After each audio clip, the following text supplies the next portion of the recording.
One thing that professional musicians just know is major scale harmony, information which is neatly packaged in the circle of fifths. Now the circle of fifths is something that helps musicians understand the harmony in songs, communicate easily with fellow musicians.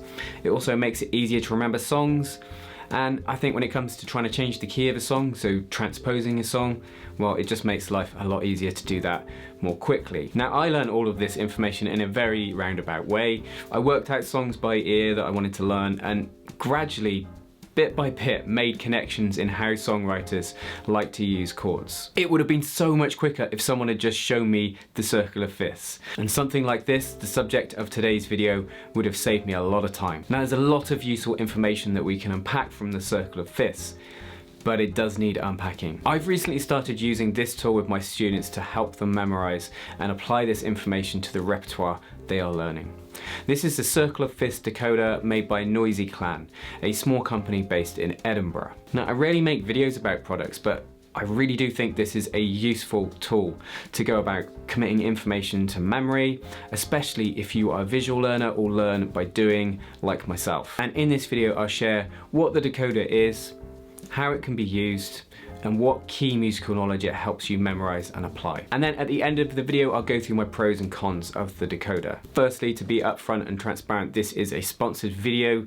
I came across this product and have used it with several students of mine whom I thought would benefit from something like this based on the way they learn. And I like the product so much that I contacted the company about making a video. Now I'll give you my honest review of this product, but just to be upfront, there's a link in the description where you can get 20% off the decoder. And if you do make a purchase through that link, I make a small commission, which really just helps me with the costs of making videos for this channel, because I can tell you now, since I've started recording in 4K, the memory cards don't half cost a lot, and the storage it takes up on my computer is absolutely savage. Now, going back to the decoder, I think regardless of what genre you play, a solid grasp of the major scale, so what notes are within a key in a major scale, what is the key signature, and the associated chords, it's a really, really crucial foundation to understanding the music you play. So let's see how this tool can help you with that. The decoder comes in two formats. The yellow one that I have is plastic, which is recyclable and has a built-in stand so that you can sit it on your desk where you practice. The green one is at a lower cost, is made from laminated card. So my first exposure to the circle of fifths would have been in a textbook, a diagram like this. Now there's tons of useful information packed in there, but you have to do some of that unpacking, which I don't think is a bad thing, but it can be a bit overwhelming at first, and something just sat on a page in a book or on a screen maybe not so interactive and engaging, and this decoder appealed to me because it's active. You have to do something with it, and the fact it's physical rather than a digital product is a big plus for me. Now the decoder has a spinning wheel which will change the key and information as you require. Spin it clockwise and we move in fifths because we go C, D, E, F, G. Spin it counterclockwise and we move in fourths because we go C, D, E, F into a fourth. Now thinking of it like a clock, the key at 12 o'clock will be the key that is presented. So here I have it set to C major at 12 o'clock. So what does this tell me when we have it set to C? If we look directly underneath where it says the key of C, it immediately tells us the key signature. Now there's nothing written in there, it's a blank box because it's the key of C. So there's no sharps or flats written because it's just natural notes, C, D, E, F, G, A, B. We then have circles filled with those notes, C, D, E, F, G, A, B, the 7 notes of the C major scale. So straight up, set the decoder to what scale you want, what key you want, and that will give you the notes in that major scale. If we moved where 5th to G major, it would give me the notes in that scale, and notice we now have a sharp, F sharp in the key signature. So it tells me the notes in G major and also the key signature. Going back to C though, the numbers in the black circles, not only does it tell you the notes in that key, but it's actually telling you the chords. So the chords in any given key, and we number them 1, 2, 3, 4, 5, 6 and 7, often referred to and analysed using Roman numerals. Now hopefully you're aware that if you harmonise the major scale, you get 7 chords and you get the following chord types: major, minor, minor, major, major, minor and diminished. And as I said, they are numbered 1 to 7. Now on the decoder, these chords are grouped by type, which is really helpful.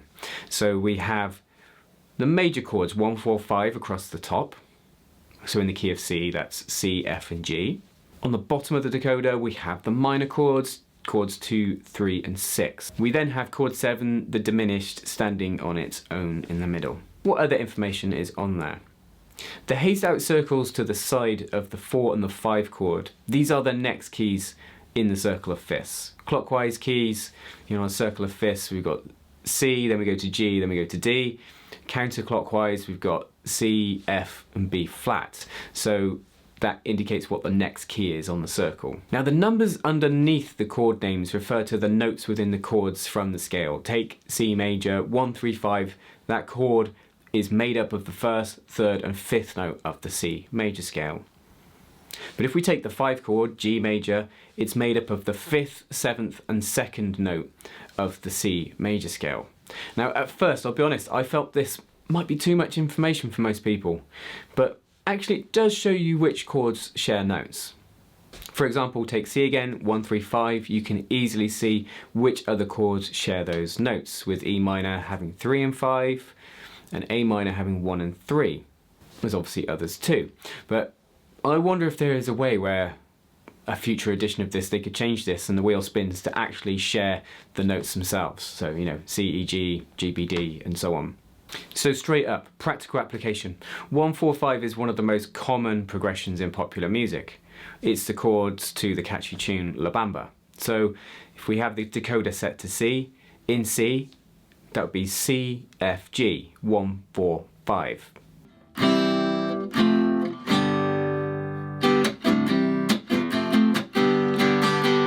Spin the wheel, so change the key by a fifth, and if we wanted to do that song in G, it would be G, C, D. And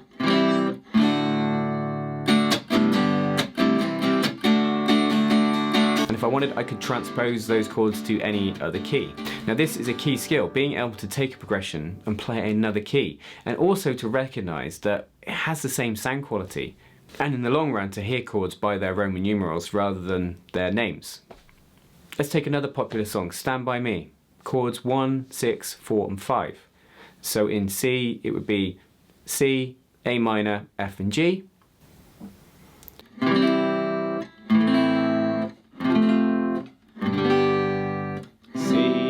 A minor, F, G, 1, 6, 4, 5.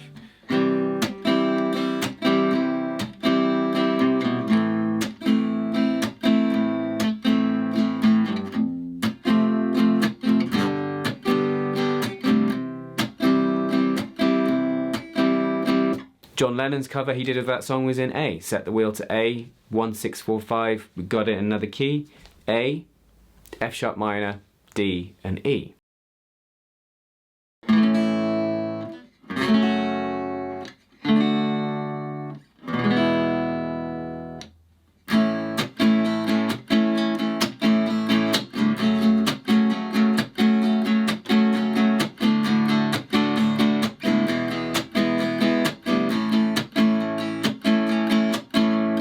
Take the classic jazz progression, the 2-5-1. In C that would be D minor, G and C.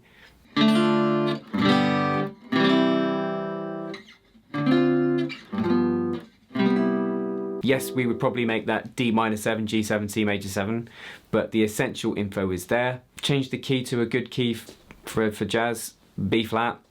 2-5-1 would be C minor, F and B flat. Now on the back of the tool there is actually suggested chord progressions as well for you to practice. So you could use this to practice the same chord progression in multiple keys. Now this is a great thing to do as it will help you start to memorize the chords in each key. And it's also really in the long run to recognize that Roman numerals are the key to chord progressions. The way we number them, 2-5-1, 1-6-4-5. The actual chord itself is kind of arbitrary. Experienced musicians don't necessarily talk so much in F minor 7, B flat, they will say 2-5, and that's something which can easily be transported to another key, but it's also because they can hear what that 2-5 sounds like. A nice creative way you could use it is by trying to write your own chord progressions. Pick a key and see if you can write your own song. When learning a song, you could say set the key, if you find out what key the song is in, familiarise yourself with the chords in that key before learning it, or simply just to try and understand what's going on harmonically as you learn it, and appreciate what chords are in key, maybe recognising that you've got some out of key chords too. For me, this means you have a head start before you're learning a song, and rather than being confronted with like, just random chords strewn together, you have an appreciation of why the chords used are there. Now onto the pros and cons of the decoder. Let's take a pro first. I think this is perfect for those of you that like visual aids to reinforce learning. Personally, I find it easier if I can see something, and something that's interactive even better. Now whilst you can get this information from a circle of fifths diagram, I do think this is much simpler in terms of getting accustomed to the chords in a given key, because the circle of fifths itself, it doesn't give you that information, whereas this does.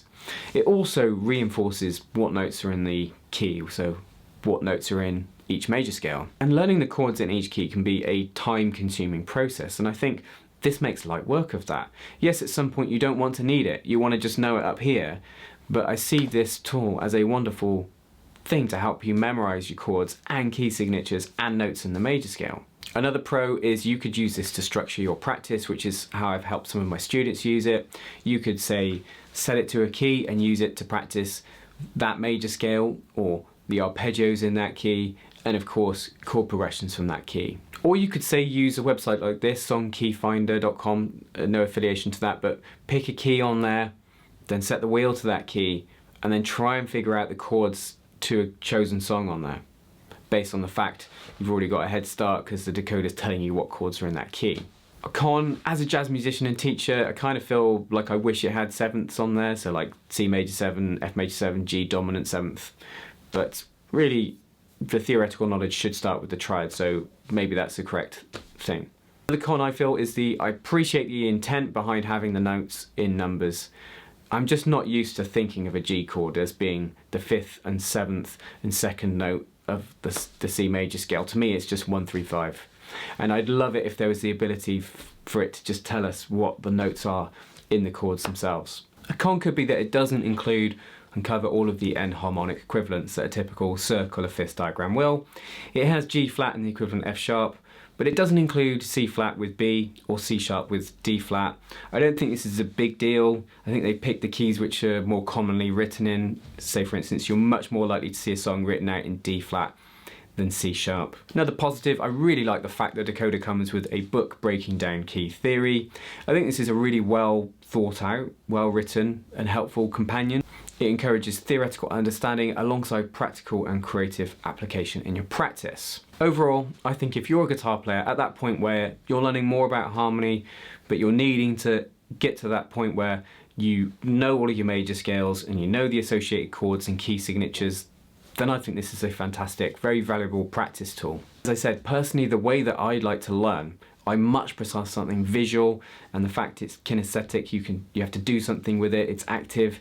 That for me is just much more beneficial to the way that I learn. I'd also say it's really easy to overlook the major scale in all keys and get sucked into things like modes of the melodic minor scale or just modes of the major scale, and I always find that really bizarre that guitar players are trying to basically run before they can walk, and I really do think that a solid understanding of the major scale is just a really important base, theoretical base for understanding music of many genres, and it's a really good platform for you to grow from musically. Now I've made this video more general, just about playing music rather than jazz, so I should ask the question, given that my channel is based around jazz, is this a useful tool for a jazz guitar player?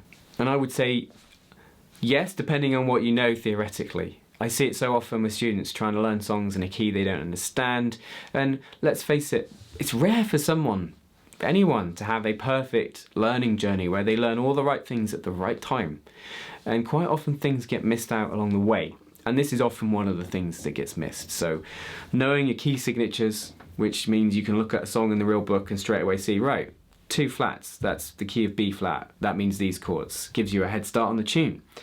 So knowing your keys, knowing the notes in those major scales and the chords, that is just an essential theoretical base. And if you're playing jazz, I would say it is really essential. Anyway, those are my honest thoughts on this tool. There's a link in the description to the decoder. Now please leave any comments, any questions in the comment section, and I will get back to you. Just leaves me to say, don't forget jazz guitar lessons every Wednesday. Until next time, you take care.